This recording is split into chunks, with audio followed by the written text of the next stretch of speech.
What's going on? It's Astronaut H, and this is the What More Do You Want Network. Now, in this video, I will be discussing tonight's game between the Chicago Bulls and San Antonio Spurs. And of course, you know that this is my Bulls report. Now, the Chicago Bulls will face off against the Memphis Grizzlies in their next game, which is a road game. So this home game versus the San Antonio Spurs was basically one of those, okay, let's see what you can do before you go out on the road again, and let's get things done versus a team who's nowhere near talent-wise in your stratosphere. You know, the Spurs are headed in one direction and the Bulls in another. But at times, the Chicago Bulls can play down to the level of their competition. So with that being said, we did see the usual suspects as far as starters for Chicago. No, Alex Caruso still did not play tonight. No, Javonte Green. So the cast of characters consisted of, in the starting lineup, the usuals, your Ayo Dosunmus, your Zach LaVines, your DeMar DeRozans, Patrick Williams, and of course, Nikola Vucevic. Now, by no mistake, with me saying talent, the Spurs don't have guys that's capable of doing damage. You know, they do have Kelvin Johnson, but they did not have Jeremy Sochan. They did not have a couple other players that I know you would usually see on their roster, but they still did have Josh Richardson tonight, Doug McDermott, you know, and a host of other guys. Now, on the onset of the game, Vucevic did get the first basket of the game. And once he was engaged early, let me know, okay, I know what type of game this is going to be. No center for the Spurs can actually guard him. So you seen Patrick Williams look for his offense early. You seen DeMar DeRozan get to his spots. Patrick Williams was crashing the glass, but you did see Johnson scoring early, but ball movement by the Bulls was good early. Seen a three by Vucevic. DeMar DeRozan's offense was a little sporadic at times in the first quarter, but it was going. You seen Zach LaVine in transition.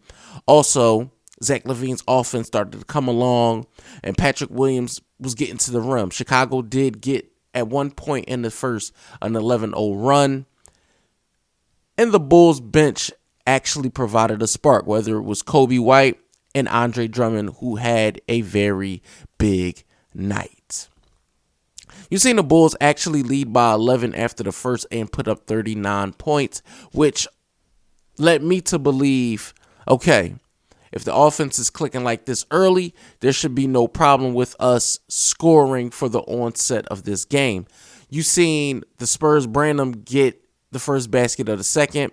Then you seen the connection between Dragic and Drummond on a lob, which was absolutely insane. Had the UC going absolutely crazy.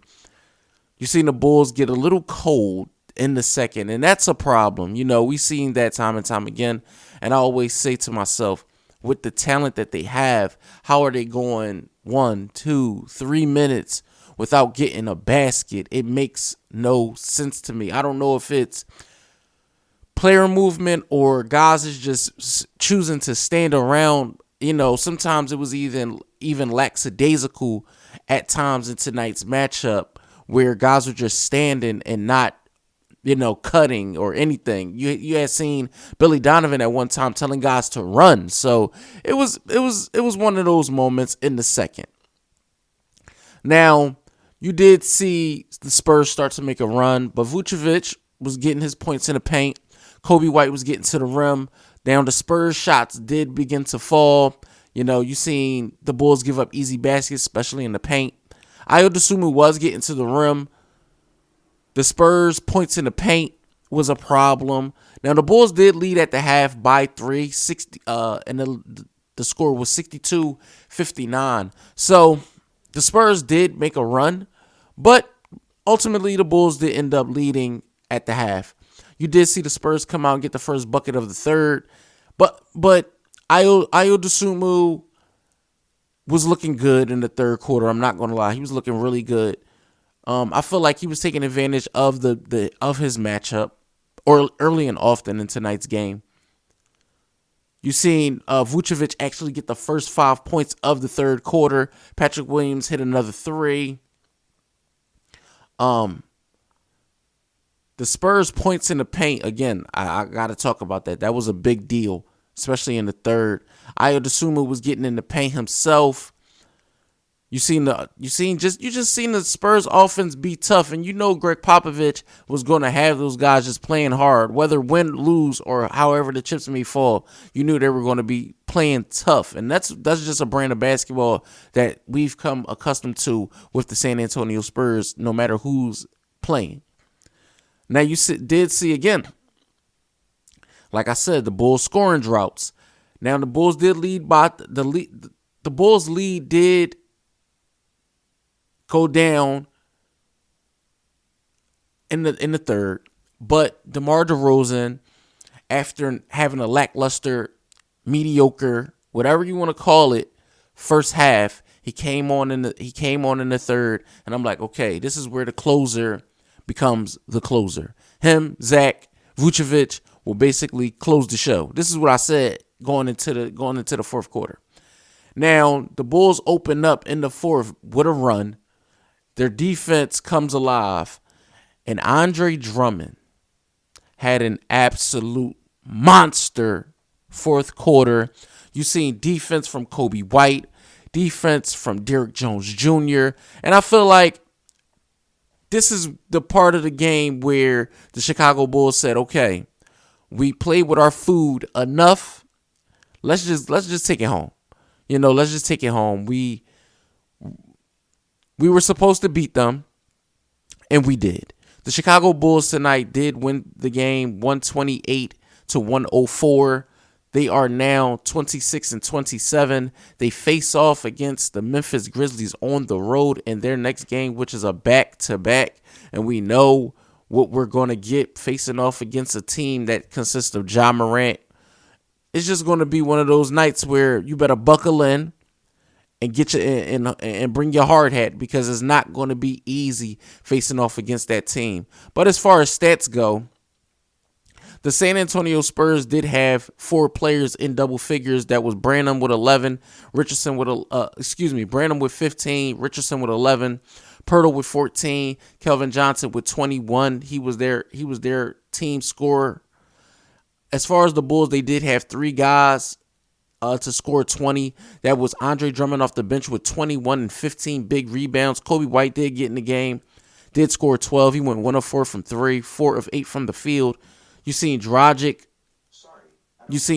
come in and score 4. You seen Dosunmu come in, score 10. Zach LaVine did go 7 of 14 from the field. I would have liked to see Zach shoot a lot more tonight, because I feel like he was picking and choosing his spots in this game instead of taking the game to certain guys on the defensive end. He shot 1 of 5 from 3, 4 rebounds, 3 assists, 20 points for Zach. You seen Vucevic with another double-double with 22 points, 12 rebounds, 4 assists. DeMar DeRozan had 19 points. They must have took, I think they took one of DeRozan's, I think they took a DeRozan 3. And I thought DeRozan had 22. But for the game, he had 19 points, 5 assists, 8 of 17 from the field. Patrick Williams did have 11 points, 6 rebounds, 1 of 2 from 3, 4 of 7 from the field. And, ultimately the Bulls with their 27 assists, the ball was moving. It was hopping around. Defensively, they did come alive in that final quarter. You seen the Spurs just basically buckle under pressure. And, they couldn't pull out a win, so to speak. The Bulls just, with their veterans, put it together, found a way to win. And that's all you could ask for. They played, in my opinion, a great basketball game for a full 48 minutes. And 4 quarters. That's all you can ask for. The East is a tight race. So the Chicago Bulls are right there in the thick of it. Hopefully, after tomorrow's game, they are 500, and we looking on the up and up before their next matchup. Let me know what you guys think in the comments down below. Don't forget to like, comment, subscribe.